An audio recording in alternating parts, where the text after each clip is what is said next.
നമസ്കാരം. National broadcasting news India news round up. Thiruvananthapuram വിതരയിൽ ambulance തടഞ്ഞതിനെ തുടർന്ന് ചികിത്സ വൈകി ആദിവാസി യുവാവ് മരിച്ച സംഭവത്തിൽ കേസെടുത്ത് പോലീസ്. കണ്ടാലറിയാവുന്ന 10 പേർക്കെതിരെയാണ് കേസ്. 17 മിനിറ്റ് വാഹനം തടഞ്ഞുവെന്നും എഫ്ഐആറിൽ പറയുന്നു. 5 മിനിറ്റ് മാത്രമാണ് പ്രതിഷേധമെന്നായിരുന്നു കോൺഗ്രസിന്റെ വാദം. വിതുര മണലി സ്വദേശി ബിനു ആണ് കോൺഗ്രസ് ആംബുലൻസ് തടഞ്ഞതിനെ തുടർന്ന് മരിച്ചത്. കോഴിക്കോട് പേരാമ്പ്രയിൽ മത്സരയോട്ടത്തിനിടെ ബസ് കയറി സ്കൂട്ടർ യാത്രികനായ വിദ്യാർത്ഥി മരിച്ച സംഭവത്തിൽ നടപടിയുമായി മോട്ടോർ വാഹന വകുപ്പ്. ബസ് ഡ്രൈവറുടെ ലൈസൻസ് സസ്പെൻഡ് ചെയ്തു. പേരാമ്പ്ര സ്വദേശി ആദം ഷാഫിയുടെ ലൈസൻസ് 6 മാസത്തേക്കാണ് സസ്പെൻഡ് ചെയ്തത്. മോട്ടോർ വാഹന വകുപ്പിന്റെ 5 ദിവസത്തെ നിർബന്ധിത പരിശീലനത്തിൽ പങ്കെടുക്കാനും ഉത്തരവ്. കരിപ്പൂർ വിമാനത്താവളത്തിൽ വൻ MDMA വേട്ട. 1 കിലോ MDMAയുമായി ഒമാനിൽ നിന്ന് എത്തിയ യാത്രക്കാരിയെ പോലീസ് കസ്റ്റഡിയിലെടുത്തു. പത്തനംതിട്ട സ്വദേശി സൂര്യയാണ് വിമാനത്താവളത്തിന് പുറത്ത് വെച്ച് പിടിയിലായത്. സൂര്യയിൽ നിന്ന് MDMA ഏറ്റുവാങ്ങാനായി എത്തിയ തിരൂരങ്ങാടി സ്വദേശികളായ അലി അക്ബർ, മുഹമ്മദ് റാഫി, ഷഫീർ CP എന്നിവരെയും പോലീസ് കസ്റ്റഡിയിലെടുത്തു. ഇവർ സഞ്ചരിച്ച കാറും അന്വേഷണത്തിന്റെ ഭാഗമായി പിടിച്ചെടുത്തിട്ടുണ്ട്. നിപ്പ. സംസ്ഥാനത്ത് ആകെ 571 പേർ സമ്പർക്ക പട്ടികയിലുള്ളതെന്ന് ആരോഗ്യവകുപ്പ് മന്ത്രി വീണ ജോർജ്. മലപ്പുറം ജില്ലയിൽ 62 പേരും, പാലക്കാട് 418 പേരും, കോഴിക്കോട് 89 പേരും, എറണാകുളം, തൃശൂർ ജില്ലകളിൽ ഒരാൾ വീതവുമാണ് സമ്പർക്ക പട്ടികയിലുള്ളത്. മലപ്പുറത്ത് 13 പേർ ഐസൊലേഷനിൽ ചികിത്സയിലുണ്ട്. ഐസൊലേഷൻ കാലം പൂർത്തിയാക്കിയ മലപ്പുറം ജില്ലയിൽ നിന്നുള്ള ഒരാളെയും പാലക്കാട് നിന്നുള്ള 2 പേരെയും കോഴിക്കോട് നിന്നുള്ള 7 പേരെയും സമ്പർക്ക പട്ടികയിൽ നിന്ന് ഒഴിവാക്കിയിട്ടുണ്ട്. ധർമ്മസ്ഥലയിലെ അസാധാരണ മരണങ്ങളിലുള്ള SIT അന്വേഷണം സ്വാഗതം ചെയ്ത് ABVP. സുതാര്യമായ അന്വേഷണം പ്രതീക്ഷിക്കുന്നുവെന്ന് ABVP ദേശീയ general secretary doctor Virendra Singh Sangoli പറഞ്ഞു. ധർമ്മസ്ഥല എന്ന പുണ്യനഗര ക്ഷേത്രത്തിന് കളങ്കമേൽപ്പിക്കാതെയും യാഥാർത്ഥ്യം പുറത്തുവരുമെന്ന് പ്രതീക്ഷിക്കുന്നുവെന്ന് അദ്ദേഹം പറഞ്ഞു. വിദ്വേഷ പരാമർശത്തിൽ SNDP യോഗം ജനറൽ സെക്രട്ടറി വെള്ളാപ്പള്ളി നടേശനെ വിമർശിച്ച് CPIM. മതനിരപേക്ഷ സംസ്കാരത്തിന് പോറലേൽപ്പിക്കുന്ന ഇടപെടലുകൾ ആരുടെ ഭാഗത്തു നിന്നുണ്ടായാലും ജാഗ്രത പാലിക്കണം. മതവൈര്യമുണ്ടാക്കുന്ന തരത്തിൽ പ്രശ്നങ്ങൾ അവതരിപ്പിക്കരുതെന്നും CPM സംസ്ഥാന സെക്രട്ടേറിയറ്റ് പ്രസ്താവനയിൽ വ്യക്തമാക്കി. വെള്ളാപ്പള്ളി നടേശന്റെ പേര് പരാമർശിക്കാതെയാണ് വിമർശനം. ഷാർജയിൽ മരിച്ച നിലയിൽ കണ്ടെത്തിയ ചവറ തെക്കുംഭാഗം സ്വദേശി അതുല്യയുടെ ഭർത്താവിനെതിരെ പരാതിയുമായി കുടുംബം. ഭർത്താവ് ശാസ്താംകോട്ട സ്വദേശി സതീഷിന്റെ ക്രൂരപീഡനത്തെ തുടർന്നാണ് യുവതി മരിച്ചതെന്ന് കുടുംബം ആരോപിച്ചു. സതീഷിനെതിരെ പരാതിയുമായി യുവതിയുടെ കുടുംബം ചവറ തെക്കുംഭാഗം പോലീസിൽ പരാതി നൽകിയിട്ടുണ്ട്. മകൾ ഒരിക്കലും ആത്മഹത്യ ചെയ്യില്ലെന്ന് അച്ഛൻ പറഞ്ഞു. മരിക്കുന്നതിന് മുൻപ് അതുല്യ കുടുംബത്തിന് പീഡനത്തിന്റെ തെളിവായി ചിത്രങ്ങളും വീഡിയോകളും അയച്ചു നൽകിയിരുന്നു. കൊടും ക്രൂരതയാണ് സതീഷ് അതുല്യയ്ക്ക് നേരെ നടത്തിയെന്ന വീഡിയോയിലും ദൃശ്യങ്ങളിലും വ്യക്തമാണ്. കൊലപാതക കുറ്റം ചുമത്തിയാണ് അതുല്യയുടെ ഭർത്താവ് സുധീഷിനെതിരെ കേസെടുത്തിരിക്കുന്നത്. ശാരീരിക പീഡനം, സ്ത്രീധന പീഡനം എന്നീ വകുപ്പുകളും പോലീസ് ചുമത്തിയിട്ടുണ്ട്. സ്ത്രീധനത്തിന്റെ പേരിൽ പ്രതി സതീഷ് ഭാര്യയെ പീഡിപ്പിച്ചു എന്നാണ് FIRലുള്ളത്.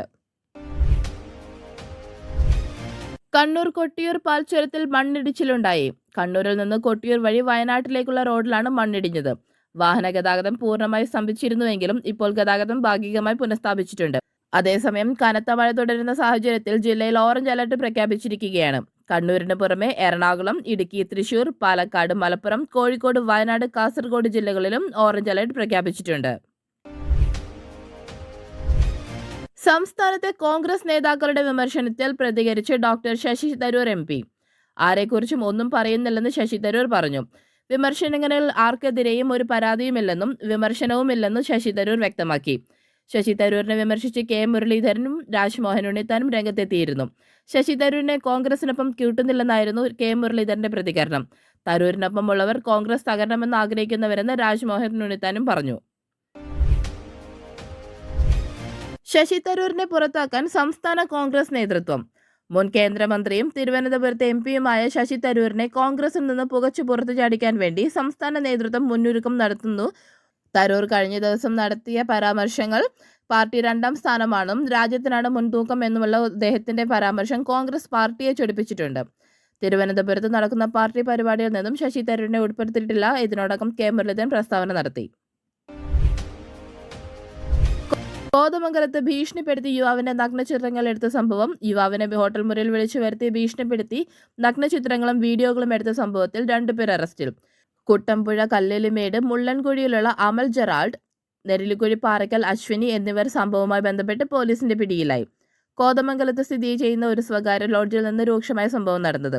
ഇരുവരും ചേർന്നാണ് യുവാവിനെ ലോഡ്ജിലേക്ക് വിളിച്ചു വരുത്തി ചിത്രങ്ങൾ പകർത്തിയത്.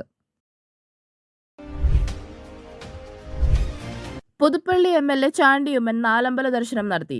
മുൻ മുഖ്യമന്ത്രിയും കോൺഗ്രസ് നേതാവുമായിരുന്ന ഉമ്മൻചാണ്ടിയുടെ മകനും പുതുപ്പള്ളി MLAയുമായ ചാണ്ടി ഉമ്മൻ കർക്കിടക മാസത്തിലെ ഹിന്ദു വിശ്വാസത്തിന്റെ അടിസ്ഥാനത്തിൽ നാലമ്പല ദർശനം നടത്തുകയും ഭക്തർക്കൊപ്പം അന്നദാനം കഴിക്കുകയും ചെയ്തു. മുംബൈയിൽ 11-കാരനെ നായയെ വിട്ട് കടിപ്പിച്ചു. വീടിന് സമീപത്ത് നിർത്തിയിട്ടിരുന്ന ഓട്ടോയിൽ കളിക്കുകയായിരുന്ന കുട്ടിയെയാണ് നായയെ വിട്ട് കടിപ്പിച്ചത്. മാൻകുറുതിലാണ് സംഭവം. നായ കുട്ടിയെ കടിക്കുന്നതും പിടിച്ചുമാറ്റാതെ ഉടമ നോക്കി നിന്ന് ചിരിക്കുന്നതും അടക്കം ദൃശ്യങ്ങൾ പുറത്തുവന്നു. ഹംസ എന്ന 11-കാരനാണ് കടിയേറ്റത്. ആരും സഹായിച്ചില്ലെന്നും കണ്ടു നിന്നവർ ചിരിക്കുകയും ദൃശ്യങ്ങൾ പകർത്തുകയും മാത്രമാണ് ചെയ്തതെന്നും കുട്ടി പറഞ്ഞു. പിതാവിന്റെ പരാതിയിൽ സുഹൈൽ ഖാൻ എന്നയാൾക്കെതിരെ പോലീസ് കേസെടുത്തു. പിറ്റ്ബുൾ ഇനത്തിൽപ്പെട്ട നായയാണ് കടിച്ചത്. പ്രദേശത്ത് തന്നെയുള്ള AC മെക്കാനിക്കാണ് സുഹൈൽ ഖാൻ. പാർലമെന്റിന്റെ മൺസൂൺ സമ്മേളനത്തിൽ ഓപ്പറേഷൻ സിന്ദൂർ അടക്കമുള്ള നിർണായക വിഷയങ്ങൾ ചർച്ച ചെയ്യാൻ തയ്യാറെന്ന് പാർലമെന്ററി കാര്യമന്ത്രി കിരൺ റിജിജു. ഒരു വിഷയത്തിൽ നിന്നും കേന്ദ്രം ഒഴിഞ്ഞുമാറില്ലെന്നും സഭ സുഗമമായി നടത്താൻ പ്രതിജ്ഞാബദ്ധമാണെന്നും അദ്ദേഹം ഉറപ്പു നൽകി. തിങ്കളാഴ്ചയാണ് പാർലമെന്റിന്റെ മൺസൂൺ സമ്മേളനം ആരംഭിക്കുന്നത്. സർവകക്ഷി യോഗത്തിന് ശേഷം സംസാരിക്കുകയായിരുന്നു അദ്ദേഹം. പഴയ കളിയും ചിരിയും കുസൃതിയുമായി മോഹൻലാൽ ഹൃദയപൂർവ്വം ടീസർ ഏറ്റെടുത്ത് പ്രേക്ഷകർ. സത്യൻ അന്തിക്കാട് മോഹൻലാൽ കൂട്ടുകെട്ടിൽ ഒരുങ്ങുന്ന ചിത്രമാണ് ഹൃദയപൂർവ്വം. ഓണം റിലീസിന് തയ്യാറെടുക്കുന്ന ചിത്രത്തിന്റെ ടീസർ കഴിഞ്ഞ ദിവസം റിലീസ് ചെയ്തിരുന്നു. ഒരു ഫീൽ ഗുഡ് എന്റർടൈനർ ആകും സിനിമയെന്നാണ് ടീസർ നൽകുന്ന സൂചന. റിലീസ് ചെയ്ത് ഒരു ദിവസം പിന്നിടുമ്പോൾ ട്രെൻഡിങ്ങിൽ 1-ാം സ്ഥാനത്താണ് ടീസർ ഇപ്പോൾ. ഇതിനോടകം 1.8 മില്യൺ കാഴ്ചക്കാരായും ടീസർ സ്വന്തമാക്കി. ചിത്രം ഓഗസ്റ്റ് 28-ന് റിലീസ് ചെയ്യും. ലോക ടെസ്റ്റ് ചാമ്പ്യൻഷിപ്പിലെ അടുത്ത 3 ഫൈനലുകളും ഇംഗ്ലണ്ടിൽ തന്നെ നടത്താൻ ഔദ്യോഗിക തീരുമാനമായി. ICC ഔദ്യോഗിക പ്രസ്താവനയിലാണ് ഇക്കാര്യം അറിയിച്ചത്. BCCIയുടെ താൽപര്യം മറികടന്നാണ് England cricket board test championship ഫൈനലിന് വേദിയാവുന്നത്. 2027 ലോക ടെസ്റ്റ് ചാമ്പ്യൻഷിപ്പ് ഫൈനലിന് വേദിയൊരുക്കാൻ താൽപര്യമുണ്ടെന്ന് BCCI നേരത്തെ ICC അറിയിച്ചിരുന്നെങ്കിലും എന്നാൽ ഇന്ത്യയിലെ മൺസൂൺ കാലമായ ജൂണിലാണ് ഫൈനൽ നടക്കുക എന്നത് BCCIയുടെ ശ്രമങ്ങൾക്ക് തിരിച്ചടിയായിരുന്നു. നാഷണൽ കിക്ക് ബോക്സിംഗ് ചാമ്പ്യൻഷിപ്പിൽ കണ്ണൂർ ആടൂർപാലം സ്വദേശി ദീക്ഷിത് പ്രവീൺ സ്വർണ്ണ medal. Kerala amateur kick boxing അസോസിയേഷനാണ് ഛത്തീസ്ഗഡിൽ ചാമ്പ്യൻഷിപ്പ് സംഘടിപ്പിച്ചത്. സ്വർണ്ണ മെഡൽ നേട്ടത്തോടെ അബുദാബിയിൽ നടക്കുന്ന ഇന്റർനാഷണൽ ചാമ്പ്യൻഷിപ്പിലേക്ക് ദീക്ഷിത് തിരഞ്ഞെടുക്കപ്പെട്ടു. മുൻ വർഷങ്ങളിൽ കിക്ക് ബോക്സിംഗ്, വുഷു മത്സരങ്ങളിൽ സ്റ്റേറ്റ് ചാമ്പ്യൻഷിപ്പും ദീക്ഷിത് നേടിയിട്ടുണ്ട്. കൂടുതൽ അപ്ഡേറ്റ്സുകൾക്കായി കാത്തിരിക്കുക. National broadcasting news India.